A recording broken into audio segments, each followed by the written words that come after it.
পরনে লাল রঙের ঢাকাই জামদানি শাড়ি, গলায় হাতে সোনার গয়না, মাথায় ঘোমটা দিয়ে বসে রয়েছেন রাজঘরণী। ঢাকিরা ঢাক বাজাচ্ছে, কাসর ঘণ্টা সহযোগে চলছে পুজো।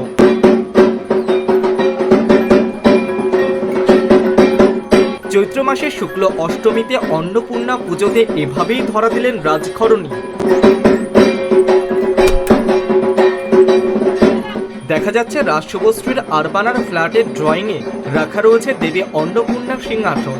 হলুদ গাঁদা ফুল দিয়ে সাজানো হয়েছে দেবী মূর্তি ও সিংহাসন। সামনে রাখা রয়েছে ফল ফুলের একাধিক ডালি। পুরোহিত মশাই পুজো করছেন, মন্ত্র পড়ছেন, আর তার সামনে হাত জড়ো করে পা মুড়ে বসে রয়েছেন শুভশ্রী। পরনে লাল রঙের শাড়ি, গলায় হাতে সোনার গয়না, মাথায় ঘোমটা দিয়ে বসে রয়েছেন রাজঘরণী। দেবী অন্নপূর্ণাকে বরণ করতেও দেখা যাচ্ছে শুভশ্রীকে। আর এই ছবি ভিডিও শেয়ার করে নিয়েছেন শুভশ্রী। লাইট ক্যামেরা অ্যাকশনের থেকে দূরে সরে বাড়িতে পুজো করতে বসেছেন শুভশ্রী, যা দেখে নজর কেড়েছে আমজনতার। দর্শকেরা নানান রকম রিয়াকশন দিচ্ছেন। কেউ লিখছেন শুভশ্রীকে দেখতে ভালো লাগছে, কেউ আবার লিখছেন শুভশ্রীকে লাল শাড়িতে দারুণ মানিয়েছে, কেউ আবার লিখছেন রাজঘরণীকে রানী লাগছে।